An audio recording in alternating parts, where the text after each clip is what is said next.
NFE yan dahil sa kayabangan niya. Ang sakit naman nun. Paano ba? Wait lang ate. Sinipa ko yan. Paano nagsimula? Paano nagsimula yung problema niya? Paano nagsimula? Kasi bebe ako, nanonood ako ng mga Bigo host ko, pero hindi ako nangingialam. Oo. Pag may umaaway pa kay Dave, oy, anak ko yan, huwag yung anuhin yan. Hindi mo ako tinatawag na mami, it's fine. Tama. Diba? Ano yung respeto lang pa magbibigay lang ako ng 2.5 na ano mo? Tapos napaka-demanding mo pa? So in short, pumunta ka lang sa live niya, siyempre bilang isang agency manager, minsan nanonood tayo, naaliw din tayo. Tapos binunot ka niya, parang ganun. Kung may nang babash naman, inaano ko rin naman, pagkakilala ko, host ko yan, Pated, huwag mong anuhin yan, PPM ko rin, di ba? So Ate Kitty, paano yung nagsimula doon? Ano yung punot dulo? Pag pumunta ka sa live, tapos ako nung Eddie Wag, yung sakay na Eddie Wag at saka yung si Bastos, andito yung agency ni Dave. Diba? Parang inutusan. Saka paano nila nalamang akong agency? Pero paano yung respond ni Dave? Bala, hindi pala si Dave. Hindi naman pala si Dave ang nambasag si sa viewers. Ang sinabi niya doon, Quitty. Nang sa psycho. Quitty, sagutin mo. Mukhang maraming galit sa'yo. Paano magkakaroon na may galit sa akin? Hindi nga ako sikat sa Bigo. Tama nga naman, no? Diba? Tsaka dapat pinotektahan ka niya. Agency manager ka niya, no? Yes. At saka, bebe, ang punto doon, bakit patungkol sa pagdipat niya at pagiging agency ko sa kanya ang tinitirada? Kung hindi siya gumawa ng bullshit ng mga kwento niya sa akin. Ingat ka ate, alam mo yung style ng ibang agency dito? Pagka may issue, magte-take advantage yan. Pero ako, sigurado ako hindi ako magtatanggap mga ganyan. Hindi ako nagtatanggap ng mga ganyan. No? So, malay mong iba.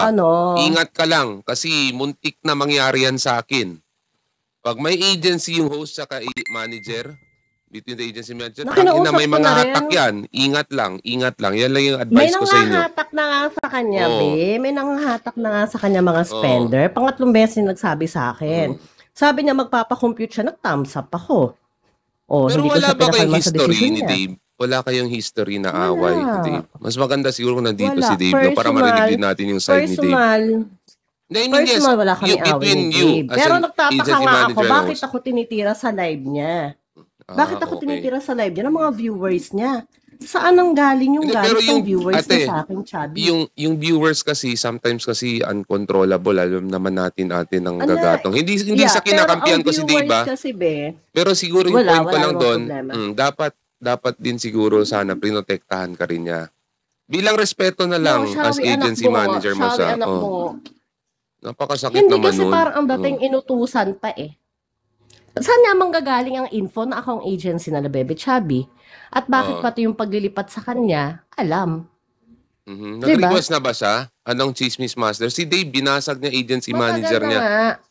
Kasi hindi daw, ano yun sabi mo nang, yung mga viewers, kaso parang hindi pinotektahan ni Dave yung agency manager niya. So medyo... Hindi, ang ginagawa niya, ban yung account ko, diba? Pinipilit na kami umakyat. Pati yung mga nang babasag sa akin. Line mo daw si Dave Chubb. Sige, lalain natin. Madami daw galit sa'yo. Paano magkakaroon ng may galit sa akin, Chubby? Kilala mo ako since na ganito, ganyan. Alam mo ako kung paano ako magtrato ng host, paano ako maging tao, So in short, hindi naman pala. Natin yan. Ate Kitty, hindi naman pala si Dave directly na nagsasabi yung mga ganun. Yung mga viewers naman pala. Hindi si Dave. Sige, ilalain natin. Hindi si Dave. Hindi naman pala si Dave. May nakataas ako dito. Pero ano yung na-feel mo? Parang hindi kanya prinotektahan. Yan ba yun? Yan ba yun na na-feel mo? Pinuprovoke niya pa ako. Kitty, maraming galit sa'yo ngayon dito. Sagutin mo to. Diba? Content? On the spot. Ayoko nang kino-content ako kasi ayoko po na nagpapasikat sa Bigo. Susan, Sarah. Ako masaya na ako sa kakarampot na kinikita namin. Tapos sabihin niyo pa akong buraot. Nanghingi ba ako sa inyo? Sinabi niya yun? Si Dave mismo? Si Dave mismo? Hindi, yung mga tao sa live niya, buraot. Yung mga tao naman sa live, Ate Kitty. Oo nga, I never said naman na si Dave, diba? Okay. Hindi naman pala si Dave. I never said naman si Dave. Yung mga tao nga doon, ayun, wala kasi talaga akong issue sa host ko. Wala naman pala. So wala ka naman palang issue kay Dave. No, it's not Susan na mababaw ang emosyon. Pero yung bastusin ka. Ayun yung na-feel mo, binastos ka dahil hinayaan ka, hindi ka pinotektahan, pinapa-up ka pa. Tama ba? Hindi naman niya ako kailangan protektahan kung tutuusin. Pero ang tanong dun, saan galing yung mga pinagsasabi ng tao? Hindi ka ba napaisip doon? So parang feeling mo galing yun sa kanya, parang ganun. Say it, parang galing kay Dave yun. Pero alam mo, Ate Kitty, ito base sa experience ko noon, yung kami ni Susan, thank you, ni Ems na nag-away-away.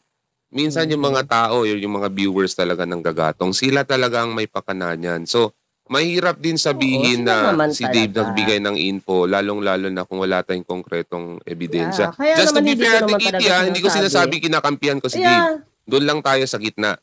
Iyakin si Kitty. Gago. Wala naman kasing problema doon. Wala kasing problema. Sabi ko nga sa'yo, wala akong problema na kay Dave. Yung mga tao lang. At nagtaka lang ako.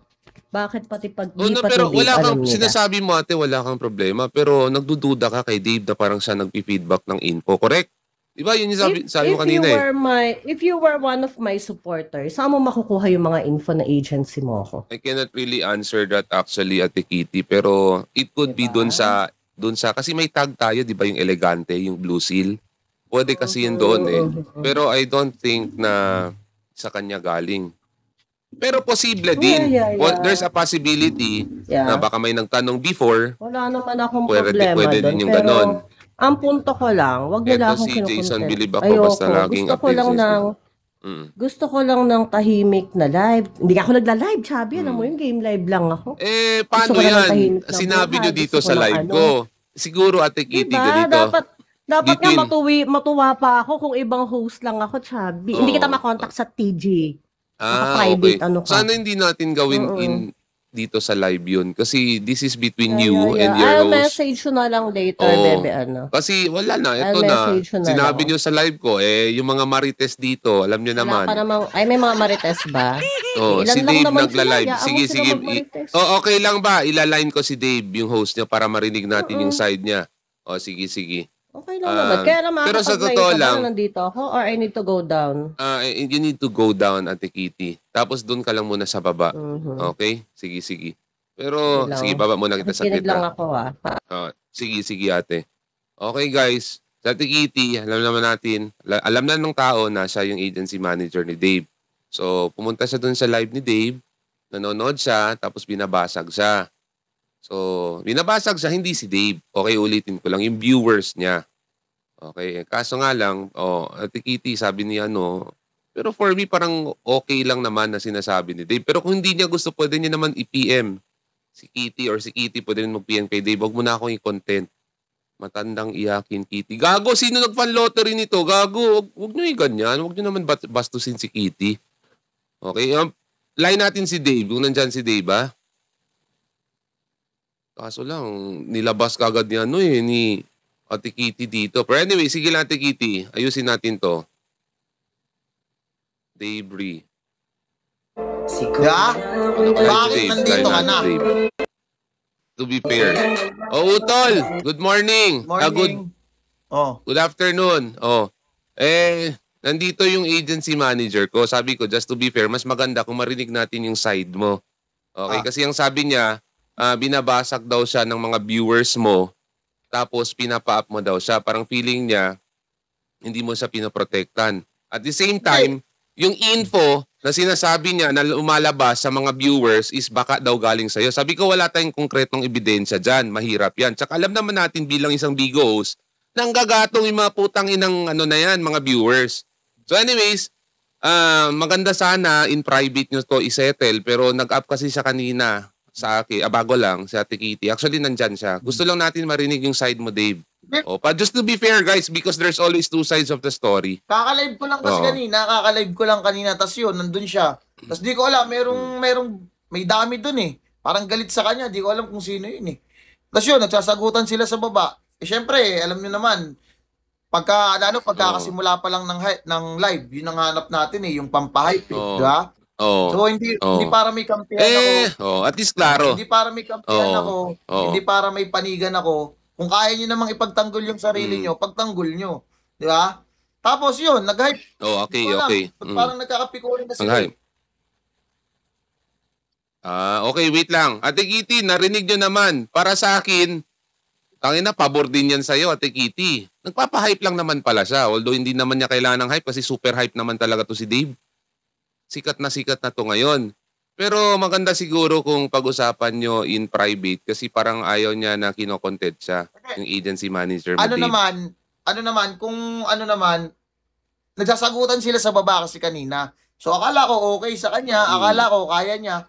Hindi ko alam na dadamdamin niya pala. Okay. Lalo, alam nyo guys, Okay. bigo to eh. Bawal ang pikon dito.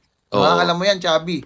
Totoo, totoo, no? Hindi, Pero siyempre siguro yung agency manager mo parang hindi siguro sanay. Kaya ganun. Kaya nga sinasabi ko sa kanya kanina na intindihin na natin, no? Pero totoo ba na gusto mo daw lumipat ng ibang agency? Hindi, actually, gusto lang natin malaman, ha? actually, internal namin na pag-usapan yan. Matagal na namin na pag-usapan yan. Binanggit ko na rin yan kanina, na-topic ko na rin yan kanina sa live ko. Sinabi ko na, yan guys, nag-PM na ako sa kanya. Ayan, nandyan siya sa baba. Di niya pwedeng i-deny ito. Nandito siya. Nag-message ako sa kanya na, okay lang ba if ever, paano bang magiging setup? Kasi gusto ko nang mag-transfer ng agency. It's either iba-buy out ba o ano bang gusto niya. Kasi or 3 months. 3 months quota. Kasi sa kanya yan, siyang masusunod dyan eh. Since hawak niya ako eh. Hindi. Utol, ganito siya. Utol Dave, ganito siya. Per Bigo policy, kung hindi siya pumayag sa buyout, wala siyang choice dun sa 3 months. Habulin mo lang 3 months quota. Yun yung totoo. Walang magagawa yung agency manager. Pag, alimbawa, na-compute ni Bigo, admin, yung average mo is you need to get, let's say, 1.5 million beans in 3 months. Example lang. Pag makuha mo yun, walang magagawa yung agency manager.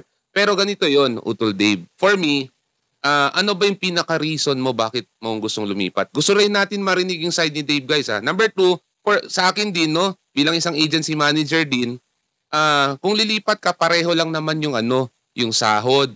Ang minsan lang kasi ng pagkakaiba is posible kasi sa treatment, guys. Baka hindi marunong mag-handle or merong saloobin. Pero napapag-ayos naman yan. Kayang ayusin yan. So gusto natin malaman sa side ni Dave, ano yung reason mo bakit gusto mo lumipat? Given na pareho lang yung sahod, pareho lang naman yung sahod kung lilipat ka eh. Siguro din, medyo may gap kami. May gap. Utang. Yun. Hindi ba kayang ayusin yung gap nyo? Ano ba yung, kaya mo bang i-share dito? Gagi, ba't naban? Wala naman siyang ginagawa. Yung naban si Dave, dyan kasi. Di kasi, wait lang, may nagsabi. Nung naban si Dave, di yan inasikaso ng... Wait lang! Sasagutin ko yan. ID number yung sinabi mo. Naban si Dave, na di yan inaasikaso ng agency manager. Mali kayo doon.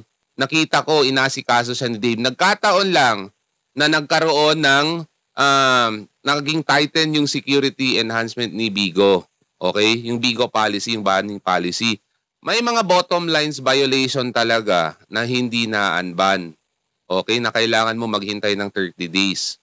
Okay? Pero kung sinasabi mo na hindi siya nasikaso, based doon sa ID number, inasikaso po siya, nakita ko po sa GC, inasikaso siya. In fact, kinausap ko rin si Dave before. Sabi ko, Dave, try mo po sabi ng agency manager mo, baka kaya.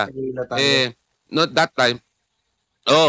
Sabi ko, kaya yan, baka lang. Kasi in-explain mo sa akin eh. Pero nakita ko rin talaga, Utol Dave. Nag-check ko yung niya. Pero di ba pinafight ka talaga ng agency manager mo. Nag-grant ako sa'yo nun. Sabi ko, di ko nga. Siyempre, as a Bigo host, tangina gusto kong ma-unban, gusto kong magpa-ota, gusto kong kumita. Alam niyo naman yan eh. Siyempre, pag ma-emotion ka that time.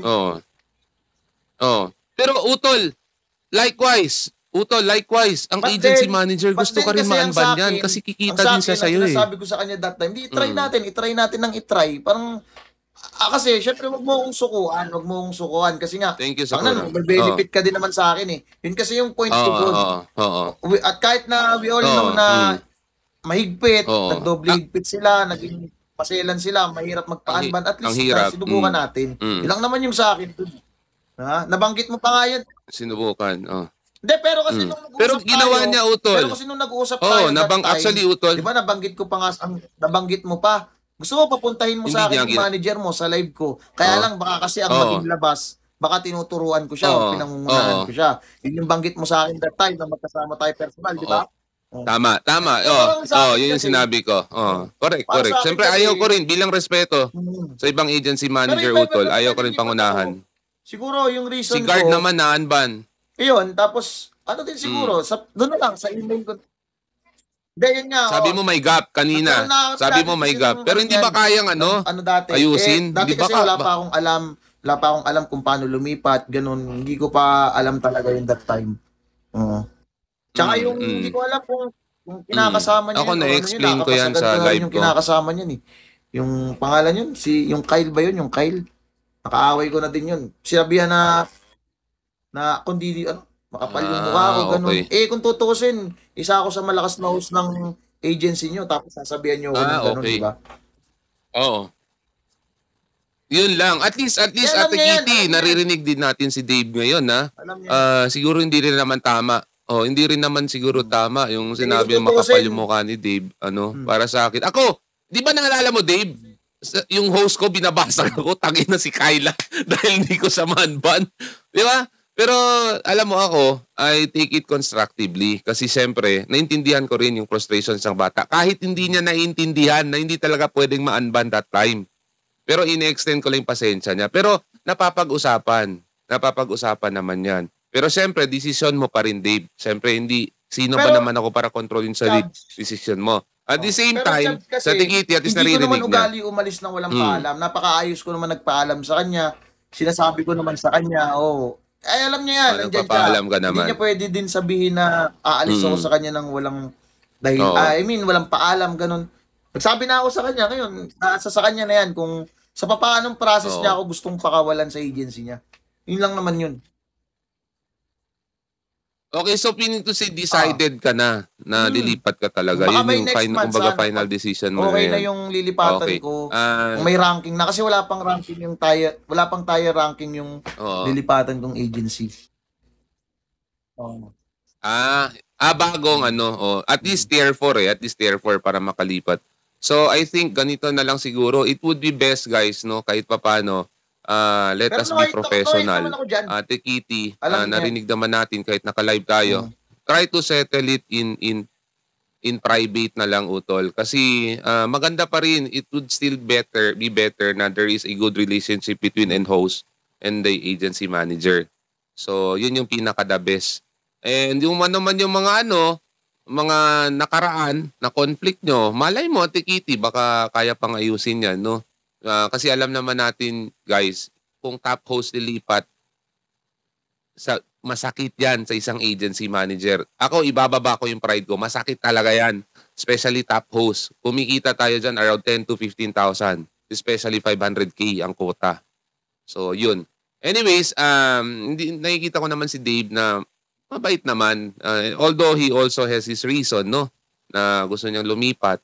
Pero mas maganda siguro kung pag-usapan nyo ulit in private. Baka maayos pa, no? Baka maayos pa. So, I think yun lang naman siguro, Dave. Piniki lang kita just to hear your side kasi mahirap naman. May mga pumapasok din kanina sa live ko na siyempre, alam mo naman, Basher, iba-iba kwento niyan eh. Saglit lang may nag-PM. Tangina mo, Chabi, gusto mo lang kunin si Dave. Saglit lang, hindi ko kukunin si Dave. Okay? Ni minsan, hindi ako nangagagasa ng ibang agency manager. Wala. Sinabi niya na kung sino. Hindi sa binta. Tangina mo, gago to, nag-PM ka pa. Hindi ko kukunin. Hindi ko ugali. Kahit million pa yung kinikita ni Dave. Tapos tropa pa yung agency manager, hindi ko yan kukunin. Kahit siya pa nag-request. If given na chance. Tarantado to nag-PM sa akin, pati ako tinitira. Pero anyways, pag-usapan nyo ulit, Dave. Try lang, baka lang, no? Baka lang kaya naman. Kung nagpalay na ako sa'yo, ayoko lang naisipin niya na ako yung naninira sa kanya. Hindi ko naman ugali yun. Hindi ko ugali yun. Oo. Yun nga din yung sabi ko sa kanya. Kasi, paano daw nakuha ng mga bashers yung info na siya yung agency manager mo? Kitang-kita kasi minsan sa Blue Seal, Sometimes, alam naman natin yung mga marites, nanggagatong yung mga gagong viewers na yan, So, yun. At least klaro ngayon. So, ngayon wala. Di ba? Wala kang binigay na info sa mga viewers mo. Tsaka anong papala ako dyan kung i-issue kita? Wala, hindi ko ugali yun. Hindi ko ugali yun. Tama. At least, Ate Kitty, na-clarify na natin. Pero again, Utol, baka you can give chance to talk in private. Pero that decision is still yours. No, kayo lang naman. Guys, maraming salamat. Siguro hanggang dito na lang, no? Magko-content din ako. Utol Dave, thank you. Congrats, ang lakas-lakas mo. Masaya ako para sa'yo. Thank you din. Ate Kitty, bye-bye. Thank you, Utol, ha. Tama. Happy lang tayo. Ate Kitty, meron ka bang gustong sabihin? Pero yun yung pinaka-the best na ginawa ko now. Kasi since nailagay natin sa live, so mas maganda, let's be transparent na lang. Siguro, I think yun na yung decision niya, no? Nasabi niya na kahit try to talk in private na lang, at least para mabura yung gap nyo. Kasi nabanggit niya may gap daw kayo eh. Easyhan mo lang Tauke. Easy lang naman. Malakas talaga yan si Utol Dave. Yun na lang yun eh. And ikaw naman, Ate Kitty, meron ka pang time to prepare para kumuha ng ibang host kung Eto, bebe. Yung sa kanila ni Kyle kasi, big host din si Kyle. Alam mo naman sino ba si Kyle? Kage, Sharon. Si Jowa. Yung Jowa. Okay. Ayun. Okay. Big host din. So, nung sinabi, So, nag-usap na nga sila kay Pops Roy. Sinabi naman ni Kenneth, syempre, malakas si Dave. Okay, content din ako. Big host ako. Ano lang siya sa hype, no? Diba? Oo. So, yun lang naman. Di ko naman alam na personal rin din naman ni anak Dave. Kasi nag-usap din kami ni Dave. Sabi ko, hayaan mo na, saraulo lang yung asawa ko. Tapos pinagsabihan ko rin naman si Kyle na, hindi mo ba alam na host ko si Dave? Simula nun, never na siyang ginuro ni Kyle. At ang tagal na nun, Chubby.